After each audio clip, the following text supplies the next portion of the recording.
ఢిల్లీకి రేవంత్ 20వ సారి 2 రోజుల పాటు వస్తేలోని ముఖ్యమంత్రి బస, పీసీసీ చీఫ్ మంత్రివర్గ విస్తరణపై అధిష్టానంతో చర్చ, పీసీసీ చీఫ్ పగ్గాలు మంత్రికి ఇన్ఛార్జ్ కూడా మార్పు అంటూ చూస్తున్నాం. సరే 20వ సారి 22వ సారి పోయింట్ కావచ్చు.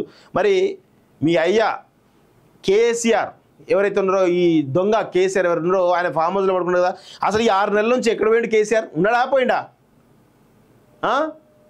చెప్పాలి తెలంగాణ సమాజానికి. ఏడపోయిండు? ఇన్ని నెలల నుంచి ఉండలేడు. ఎందుకు ఉండలేడు? ముఖ్యమంత్రిగా అదే పరిస్థితి, ప్రతిపక్ష నేతగా అదే పరిస్థితి.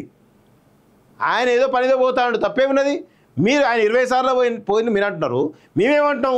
అసలు గత 10 ఏళ్ళు కేసీఆర్ ఫామ్ హౌస్లో తాగి పన్నాడు కదా, మరి దాని గురించి ఎందుకు మాట్లాడరు? దాని గురించి తాగి ఫామ్ హౌస్లో గత 6 నెలల కుంభకర్లుగా తాగి పడుకుంటున్న కేసీఆర్ అని చెప్పేసి నమస్తే తెలంగాణ రాయచ్చు కదా.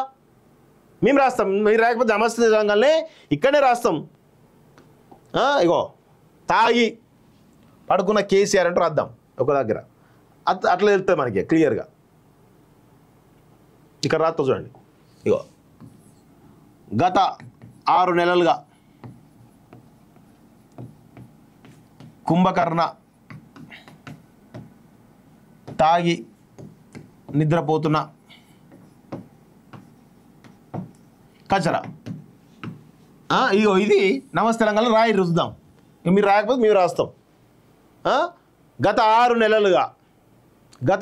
నెలలుగా మధ్యలో ఒక 1 మంత్ ఏదో బయటకు వచ్చినట్టు, కానీ గత 6 నెలలుగా తాగి కుంభకర్ణ ఫామ్ హౌస్లో కుంభకర్ణ నిద్రపోతున్న కేసీఆర్. ఇట్లా రాద్దాం, ఇది మంచిగా ఉంటుంది.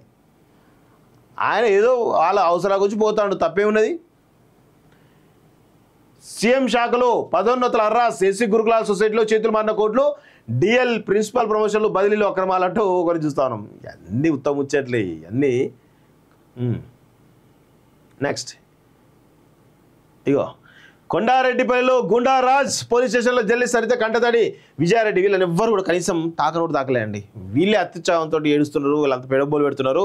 ఆ మహిళా జర్నలిస్టుల వెనకాల వీళ్ళని అడ్డుపెట్టుకుని, వీళ్ళ ఎమోషన్స్ అడ్డుపెట్టుకొని కేటీఆర్ డ్రామా ఆడుతున్నాడు, అంతే తప్ప వేరే ఏది లేదు. మరి ఇంట్లో తప్ప వీళ్ళని వచ్చిందా? ఈ నమస్తే తెలంగాణ ఎందుకు రావాలి? మరి మిగతా వెలుగులు రావాలి కదా, దిశలో రావాలి కదా, ఇంకా ఆంధ్రజ్యోతిలో రావాలి కదా, ఈనాడులోనే రావాలి కదా, ఎందుకు రాలేదు? అంటే వీళ్ళు జర్నలిస్టులు కాదని అన్ని పేపర్లు డిసైడ్ చేసినాయా? అంటే ఎప్పుడైనా కానీ ఒక పార్టీ ముసుగులో ఉంటే ఎవరు కూడా పట్టించుకోరనే విషయాన్ని గుర్తుపెట్టుకోవాలి.